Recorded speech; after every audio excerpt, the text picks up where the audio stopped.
Selamat siang dan selamat datang di Techminar by Kren. Ya, saya Sheila, moderator untuk Techminar hari ini yang sekaligus mewakili Kren Indonesia. Dan kali ini, Kren melaksanakan Techminar bertemakan Challenge to Build a Startup. Startup merupakan suatu perusahaan ataupun bisnis yang baru saja dibentuk. Jadi masih dalam fase pengembangan atau penelitian untuk meningkatkan kualitas produk ataupun jasa yang dijual ya. Membangun bisnis baru merupakan impian semua orang karena untuk menjadi pegawai dan bos dalam suatu waktu sangat langka ya bisa dimiliki oleh setiap orang. Namun tantangan dan rintangan itu selalu aja datang ketika kita ingin memulai sebuah bisnis.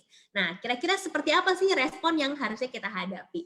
Tentunya kita akan bahas tuntas ya bersama dengan panelis yang hari ini sudah bergabung bersama dengan kita semua, teman-teman. Senang sekali ya sudah hadir. Kita akan menyapa terlebih dahulu. Di sini yang pertama ada Pak Mujianto Rusman selaku co-founder dan CEO dari Digimedia Technology atau IMUJI.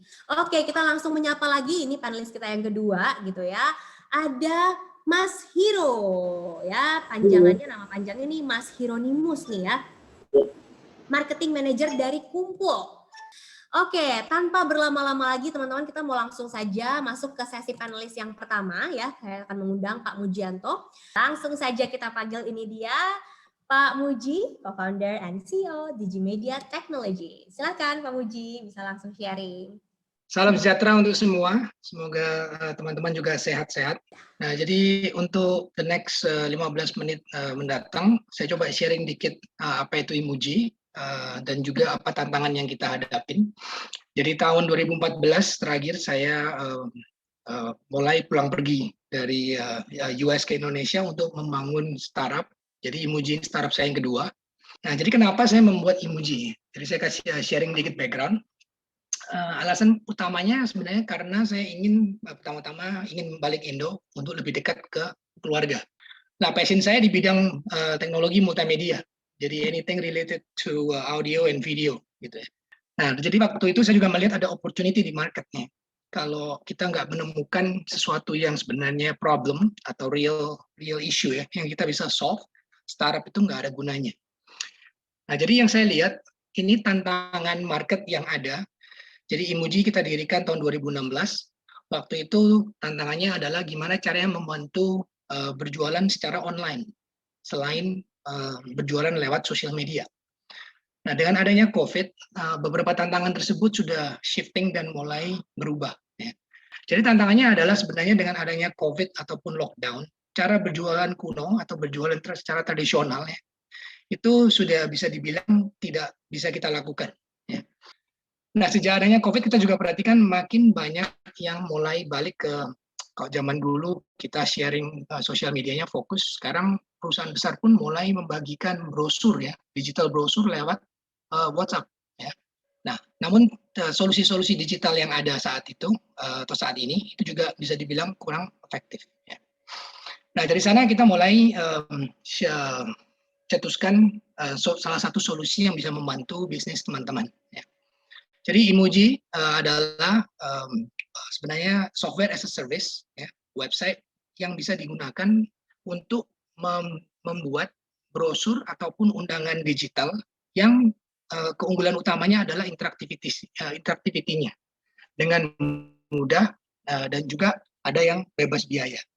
Nah, kita ada 4 pilar keunggulan kenapa IMUJI bisa membantu. Jadi pertama adalah biayanya lebih ekonomis. Ya. Jadi kita bandingkan dengan brosur cetak, dengan sarana digital yang lain, kita menawarkan solusi IMUJI yang completely free. ROI dapat diukur dengan mudah karena daily view-nya dapat Anda ukur. Jadi seperti solusi digital yang lain ya, berapa viewernya hari ini dilihat berapa kali, itu bisa dilihat. Ya. Namun keunggulan utama adalah fitur call to action.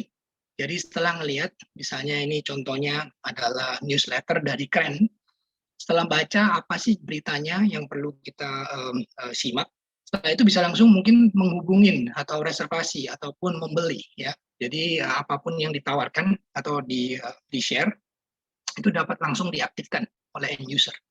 Nah ini sekilas ada, saya cuma bahas 2 macam kegunaan utama dari IMUJI. Jadi gunanya sebenarnya banyak banget ya.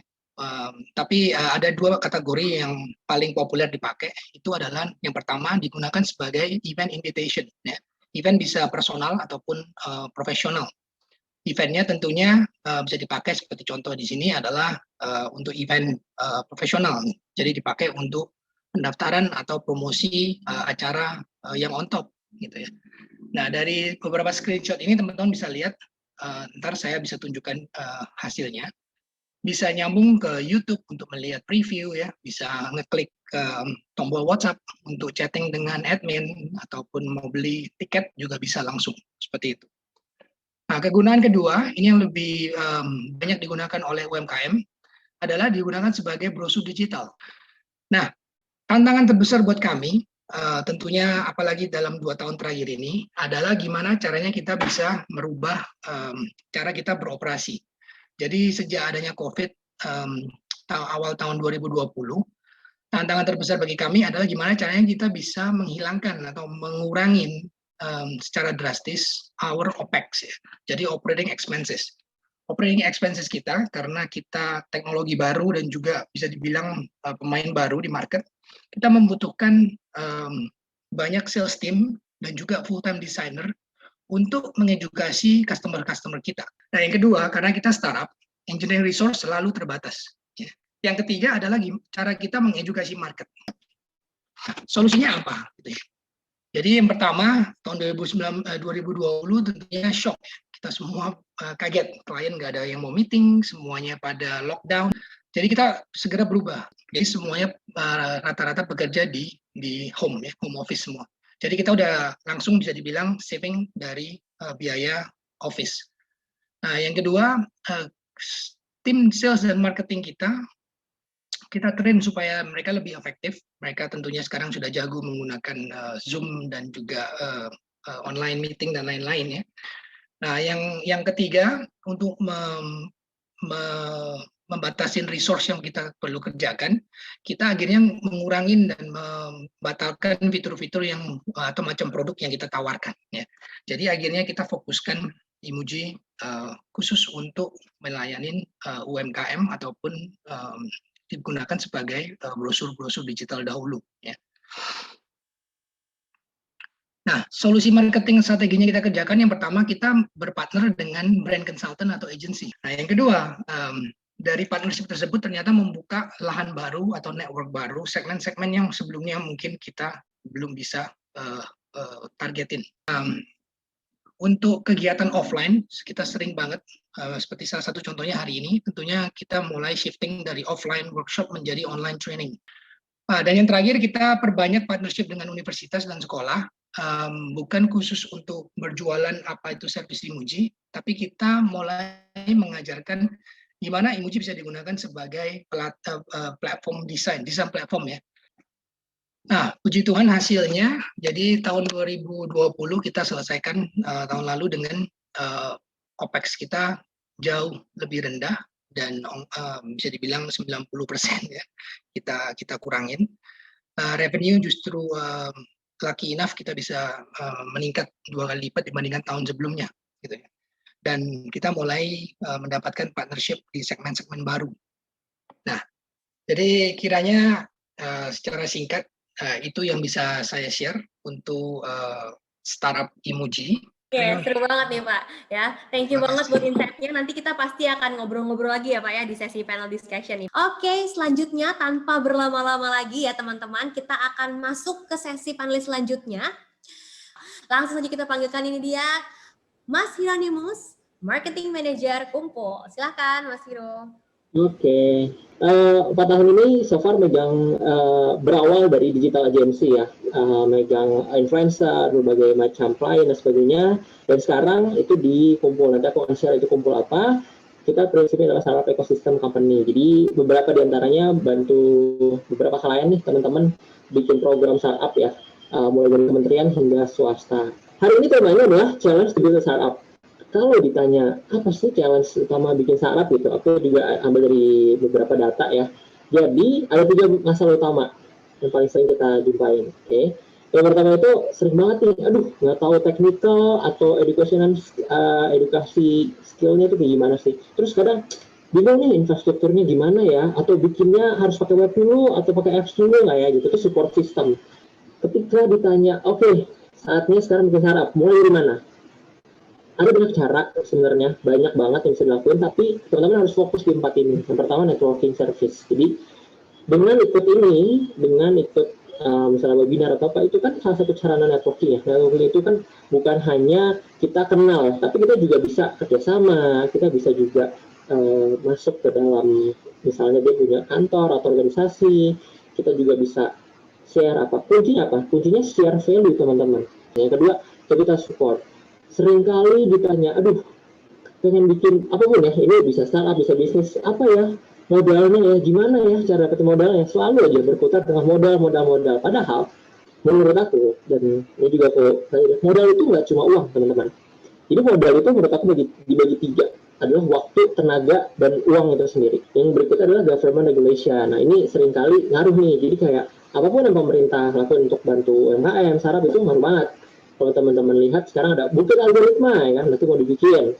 Terus di BSD juga tuh lagi dikembangin segala macam. Jadi ini momentum teman-teman. Kalau teman-teman lihat, jadi di Indonesia kan banyak banget ya. Aku mau bilang bahwa nggak semua dari kita akan jadi bisnis sih pada akhirnya. It's okay. Memang ada yang harus jadi kantoran aja dan sebagainya. Tapi kalau teman-teman ngerasa oke, kayaknya aku pengen eksplor sesuatu deh, pengen lebih jauh deh, udah ngeliat nih, pemerintah udah bikin bukit algoritma kayak Silicon Valley, pemerintah udah bikin program-program kegiatan tentang startup, why not gitu. Ini kan bikin startup itu kan nggak cuma kita bikin untuk jangka pendek, tapi kan bisa untuk jangka panjang dan sebagainya gitu. Dan yang terakhir adalah training program. Nah, ini yang aku mau share. Seringkali bingung mau mulai bikin startup itu dari mana, ataupun mentornya gimana. Nah, aku senang untuk berbagi kalau teman-teman bisa ikut berbagai macam webinar ya, mungkin salah satunya ini, ataupun training program lain yang bisa kalian ikutin. Sehingga kalau ikut training tuh, bedanya dengan sendiri itu adalah enak, ada banyak ekosistemnya. Ketika ngomong tentang startup, teman-teman harus tahu ini. Jadi, aku mau kenalin namanya startup ekosistem. Jadi, kalau ibarat kata kenal gitu ya, kalau ibarat kata dulu istilahnya apa, PDKT gitu, harus tahu dulu nih ekosistem startup itu kayak gimana sih, atau apa aja sih yang ada dalam startup ekosistem ya. Jadi ini teman-teman harus tahu. Pertama itu ada, kita harus bisa pungkir ya, jadi global partners itu ini yang kumpul punya, tapi ini akan aku jelasin secara umum gitu. Jadi kita tuh punya global partners ini yang memang mereka tuh udah lebih dahulu untuk bikin kegiatan-kegiatan, beberapa diantaranya dari Amerika dan Google gitu ya. Nah, terus ada yang namanya asosiasi nih teman-teman. Nah, kalau teman-teman lihat, asosiasi itu adalah mereka-mereka yang punya baik itu lembaga, mau NGO ataupun tidak, yang memang fokusnya itu di salah satu bidang tertentu. Terus government itu sebenarnya senang banget tahu untuk mereka ngasih pelatihan university. Nah, mungkin kalau aku nggak salah dengar kan tadi banyak yang tentang mahasiswa, coba deh abis ini cari di bagian universitasnya yang tentang startup. Jadi itu ada juga, biasanya itu bekerja sama dengan Dikti ataupun Kementerian Ristek Dikti ya. Mereka tuh rata-rata punya gitu ya. Jadi kegiatan-kegiatan yang berhubungan dengan startup gitu. Nah, baru deh kita ngomongin venture capital. Inilah yang disebutnya yang bisa kasih kita modal, bisa kasih kita akses dan sebagainya. Nah, kunci dari ini adalah network. Makanya aku mau bilang, sering-sering lah. Ini apalagi online ya, bisa banget sekarang mau virtual ke Bali kayak mau virtual ke New York, itu sekarang kan ada ya aplikasinya, atau kita bisa ikut virtual. Nah, manfaatin juga nih buat ikutan kegiatan ataupun ikutan event yang berhubungan dengan startup. Ketika ditanya, bisa nggak kita bikin startup dari awal gitu? Bisa. Ada nggak programnya? Ada. Saking banyaknya, aku pengen nge-share beberapa aja, karena ini kita yang kerjain juga, dan akan dibuka, sedang dibuka juga.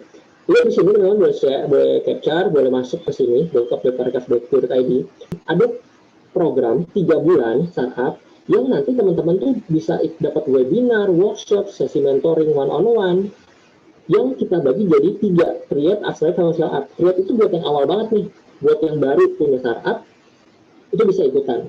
Jadi jangan lupa untuk ikut backup.kemenparekraf.co.id biar teman-teman bisa tahu bikin startup mulai dari nol, atau bisa ikut jadi mentor ya, yang disusun untuk teman-teman jadi mentor di ekosistemnya masing-masing.